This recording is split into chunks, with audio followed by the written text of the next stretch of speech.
She's not on our side. She's clearly on Russia's side. And you're saying she's an asset. You're an idiot. It's just despicable, and it's profoundly stupid. Would you want America to go to Taiwan's aid if it was invaded by China? Is America a force for good around the world, yes or no? I think this is a childish, simplistic question. I just asked, hey, but you know what, Dave? You're so smart. I'm not even that smart. I'm not that smart. I'm just arguing with brain-dead morons. Welcome back to Rattlesnake TV, guys. In this video, we are going to be watching Dave Smith absolutely tear in to politician Joe Walsh. Dave also goes up against Piers Morgan here, and the topic is Trump's selection of Tulsi Gabbard to be head of national intelligence, as well as the Russia-Ukraine war. This one's quite interesting, filled with context. So with that, let's get into the first bit. Tulsi Gabbard is among President Trump's controversial picks, the incoming director of national intelligence. Do you think she's a total disaster? Why?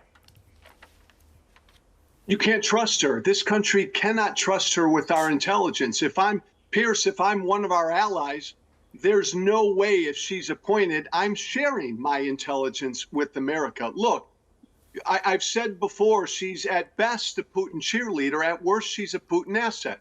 For the past decade, she has done nothing but defend Vladimir Putin and parrot Putin and Russian propaganda. I mean, again, there's a list. I could take 30 minutes and go through the list. That's a humongous concern. She's not on our side. She's clearly on Russia's side. She literally fought for America. She served her country and fought for America. How can you say she's not on our side? She's still up here. She's still in the military. She's still in the military. Joe, first of all, this is the guy that says he's not you're not a Democrat. I remember this guy who was on the PBD podcast. You are exactly the problem that, listen to me, I want you to keep talking the way that you're talking, because of people like you, it's gonna, hey, excuse me, you know what, let me finish. Because of people like you, and your rhetoric, you know what's going to happen? J.D. Vance is going to be the president next. Tulsi Gabbard's going to be the president. Eric Trump's going to be the president. We are going to keep having Republican presidents because of people like you still talking Russia shit, Joe. Get over it. It's over. You're talking about an active military girl. She's a lieutenant colonel in the Army, and you're saying she's an asset. You're an idiot. Yes. You're an idiot. And people are tired of your bullshit. Okay, let him respond. Vinny, change the record. Let him respond, Vinny. Do me a favor, my friend. Change the record, bro. Instead of attacking me, attack what I said about Tulsi Gabbard. For a decade, she's a Russian asset. Done nothing but parrot Putin. Address that. Address that. But but Joe, I'll address that. Okay, I'm going to come to. Hang on. I'm going to come to Gillian in a second. All I would say, Joe, is I get an email each week from Ian Bremner, one of the guys I most respect in the political world. He's very balanced, gives very insightful weekly emails about what's going on in the news. He said he's seen absolutely no evidence that she has ever been anything even approaching a Russian asset. It's a total myth of the Democrat side to suggest she ever has been. Pierce, you're going to ignore 10 years of what she said? Well, she's allowed to have she's allowed to have an opinion. Of course she is. Well, hang on, she's allowed to have an opinion about Ukraine. She can have an opinion about Ukraine. No, of course she is. You may not agree with that opinion, and by the way, I don't agree with her opinion about Ukraine, but she's allowed to have it. It doesn't make her a Russian asset. No, Pierce, exactly. She's allowed to have her opinion. Donald Trump has picked her to head up all our intelligence efforts in this country. Yeah, but there is no evidence that she would be a threat to leaking that intelligence to Russia. It's a myth. Not at all.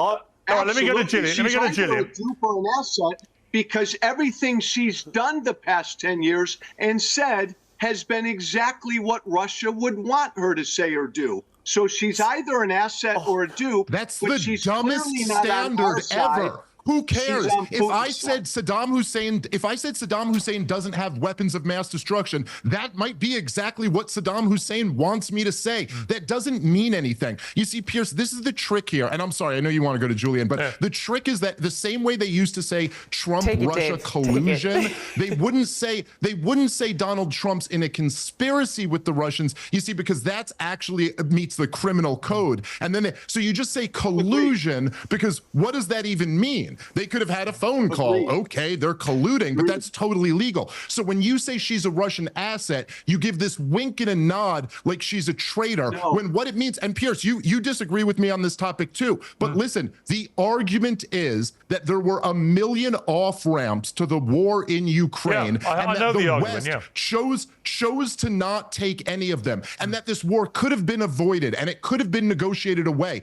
Now, the idea that if someone makes this argument, your counter to that is to say that you're a Putin asset. This is so, first off, it's just despicable, and it's profoundly stupid. It makes absolutely no sense at all. So listen, at least during the original McCarthyism period, at least during the House Committee on American Activities, at least back then, there were some communists. Nobody is loyal to Vladimir Putin. This is the dumbest thing I've ever heard. You're entitled. No, Tulsi Gabbard, of course, is entitled to her opinion as a citizen of this country.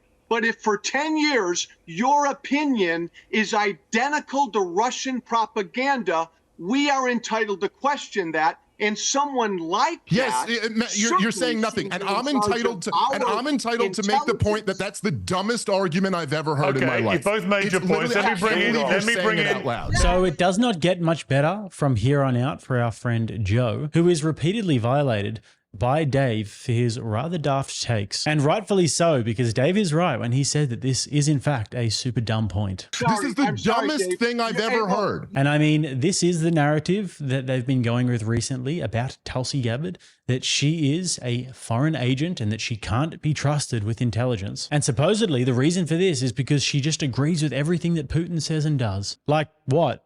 That NATO shouldn't be just recklessly expanding eastward and provoking a war with Russia by blatantly just crossing their red lines? Будет означать, что страны НАТО, США, европейские страны воюют с Россией. Maybe that she understands that there is a very powerful military-industrial complex in the United States that does in fact push for war around the world. And the reason why she's being smeared like this is because she is a candidate that is, for the most part, not in all regards, but for the most part, very against war and intervention. I mean, she's taken the route of seeking diplomacy and resolutions with foreign leaders rather than just all-out hostility and aggression. And you're not allowed to do that these days because that is a method that actually could build some bridges. You can't be having that. Now, are there reasons to criticize Tulsi Gabbard? Sure. Her age could be a point to scrutinize. Maybe she doesn't quite have enough experience. Or the fact that she was recently a Democrat is also something to scrutinize. Donald Trump is corrupt.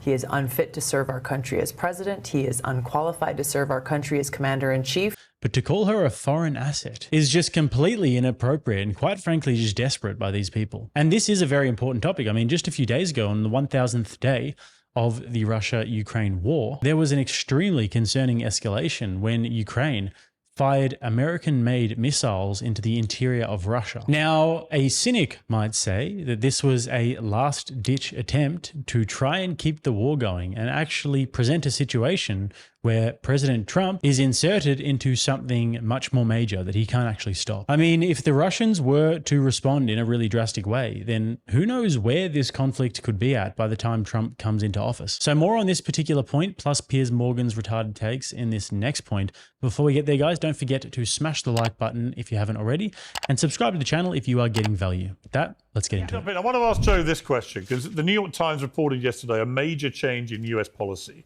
allowing Ukraine to use American-supplied long-range weapons inside Russia. I think this is a good thing.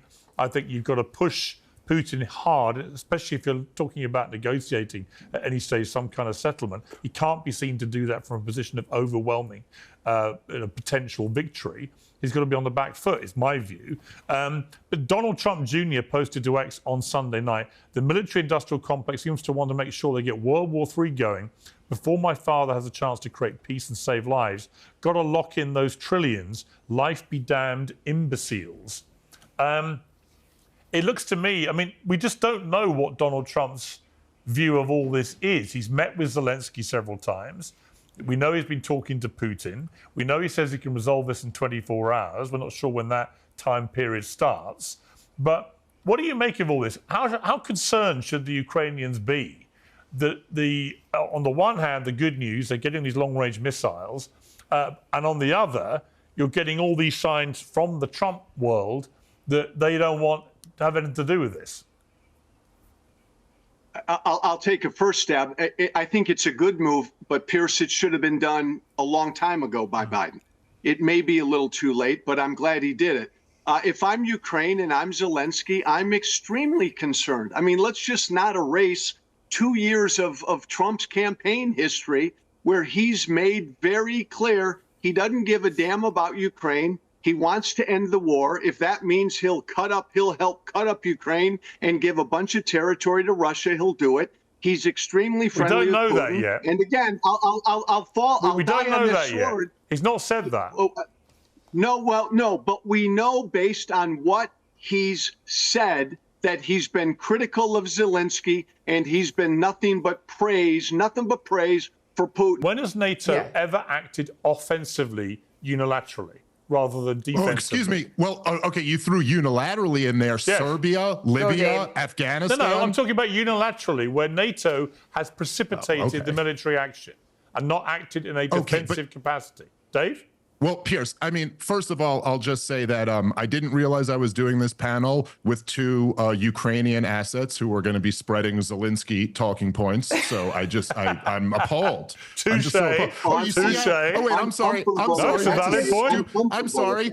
That is a brain dead non-argument. So let me not start with that. Okay. Now, look, Pierce, if you're gonna make the standard, okay, yes, NATO took aggressive action in Serbia, in Libya, in Afghanistan, but it wasn't unilateral. The U.S. was involved. Like, okay, but it's not self-evident that that should be the standard. And to Jillian's point, look, it doesn't make you an asset of a foreign government to say, hey, as John Mearsheimer puts it, let's have some strategic empathy here. Let's put ourselves in the position of our enemy or the hostile foreign government. Right. And in 2008, I'd highly recommend anyone who wants to can go find this online. We only know about this because the heroic Julian Assange leaked it. But the current CIA director, Burns, at the time was the ambassador to Russia. And he wrote a private cable back to then Secretary of State Condoleezza Rice. And it's titled "Niet Means Niet." And what he said in that memo to the Secretary of State was that he's talked to everyone in Russia, and it's not Vladimir Putin. It's his sharpest liberal critics. It's his sharpest right-wing critics. They are unanimous that Ukrainian entry into NATO is the brightest of red lines for them, and they will intervene to stop that. Now, you can feel however you feel about that. Maybe you could say, hey, Ukraine ought to have the right to join whatever military alliance they want. Let's be real here for a second. Does Mexico have a right to join a military alliance with China? Do you think we would put up with that? What do you think Washington, D.C. would do if the Soviet Union, let's say, still existed, and they toppled the government in Canada and put in their own pro-Soviet government? So you would, just to be clear, Dave, you wouldn't want America to defend Taiwan, say, if they got invaded by China, by that yardstick? Well, listen, it's not even a matter of want. Well, yes or no? Listen, here's the problem is this thing called reality, Pierce. It's kind of like asking if Washington, D.C., let's just say our government what's the answer to my question, though? Well, but I am answering your question. Just give me one second. Would you want America to go to Taiwan's aid if it was invaded by China? And let me just explain what my point is here. If Washington, D.C. decided we're taking Mexico City, Would you want China to stop us from doing that? The reality is China can't stop us from doing that. You see, we got this empire mentality in America where we think we can decide what goes on all around the world. Now, the point, again, back to this current conflict, 2 months after the Niet means Niet memo was sent, at the Bucharest summit, George W. Bush strong-armed it through. We announced that Ukraine was coming into NATO. We've constantly, at every step, even when Vladimir Putin has had reasonable demands, you cannot bring my biggest neighbor into your military alliance, we have thrown the middle finger in his face. The biggest mistake, honestly, I think the biggest mistake. Wise. So Piers Morgan advocating for these American-made missiles to go to Ukraine, for them to fire into Russia, is just such a bad take. And it's kind of sickening to see that Joe Biden actually has this level of power still. I mean, the guy clearly has dementia. He can barely see out his own term. He was cooed from his own presidential race by his party, yet he is still able to sign off on measures that could potentially get the world into World War III. And then Piers Morgan's next point, that America can't just end it or else it'll look like America loses. No. If this war finishes, it is a win for everybody involved. Americans definitely aren't going to be lining up around the corner to just throw their hard-earned cash at the government to go and spend in Ukraine so that the Ukrainians can keep Luhansk and Donetsk and Mariupol and Crimea. I think they'd much rather their government put their resources into making food and gas cheaper, if you ask me. But anyways, onto this whole dynamic of NATO provoking Russia into war. There's a book that's just come out by a guy called Scott Horton called Provoked, and I have it on good authority that it is a fantastic read.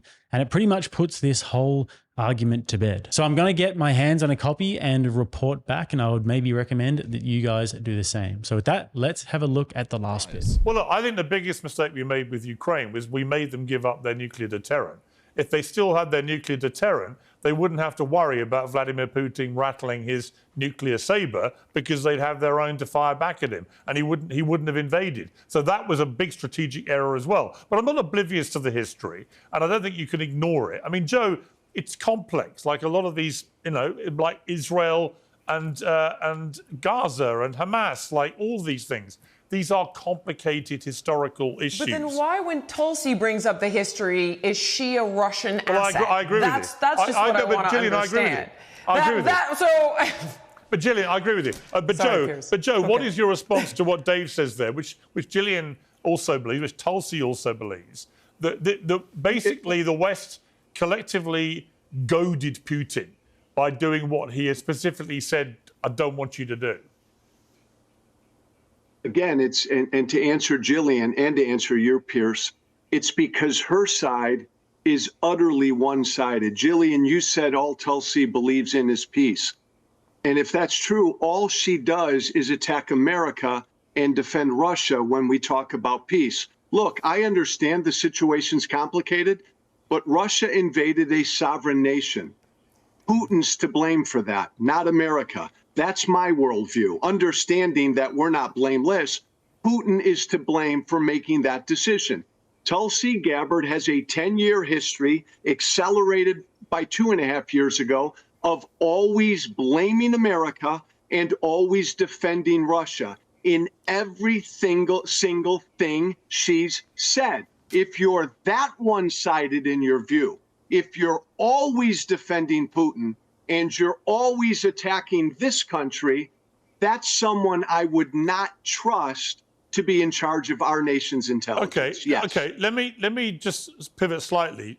Dave, you posted this. Marco Rubio is a disaster. Might as well give Liz Cheney, the State Department, awful sign. Why are you so anti-Rubio? I mean, most other people have said, actually, he's one of the sort of grown-up picks in this list.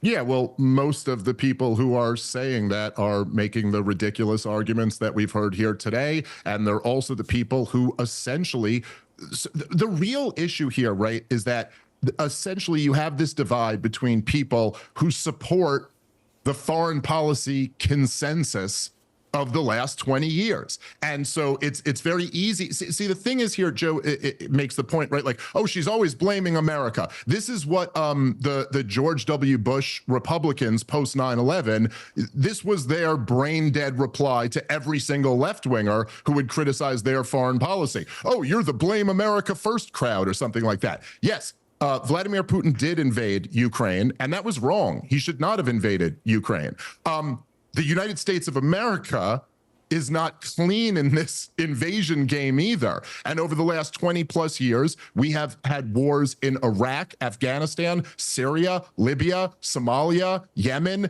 Every last one of them was sold on lies, has resulted in the deaths of hundreds of thousands of innocent people, has cost trillions of dollars, and has left the area worse than it was before we invaded or before we had, backed the invaders. I agree with a lot of that. Dave, I agree with a lot of that. But I know, Dave, anyway, I agree with a lot of that. But Tulsi Gabbard but let me finish the point. We'll see if you agree. We're every bit as bad as Russia. Do you believe we're every bit as bad as Putin? Every bit? That's what she said. Well, listen, Joe, okay, that's fine. What, instead of just like, it's this emotional game. Who do you think's worse? Tell me the metric. You tell me the metric. Innocent people killed, countries invaded. What's the metric? And then I'll tell you who's worse on that. Defender of peace around the world, a history of defending peace and freedom. Yes, imperfect. Wait, hold on. Listen, Pierce. Yes, have made a lot of mistakes. Okay, we never should have invaded Iraq.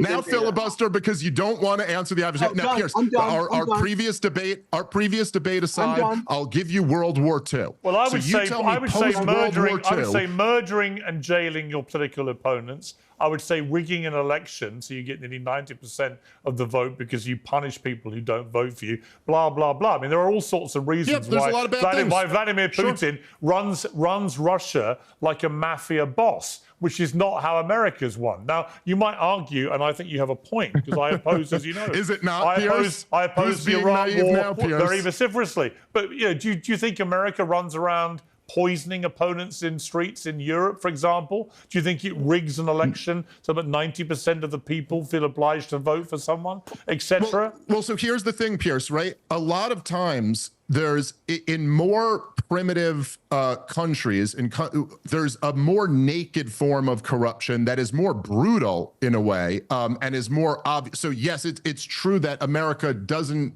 resort to kind of some of these tactics. What America will do, right? Like if we don't like the fact that, say, Yanukovych, the democratically elected president of Ukraine, decided he didn't want to join the European Union, instead wanted to do a partnership with Putin. No, we won't poison him, but we'll just foment a color-coded revolution, overthrow that government, and install Victoria Nuland's new hand-picked, members. Now, other countries who don't have the power to do that result to these other, tactics. I'm not supporting any of it. I think all of it's wrong. But let's be honest here. I mean, America has been the most war-hungry country in the world over the last 25 years, and why can't we admit that? Dave, can I just ask one real quick question?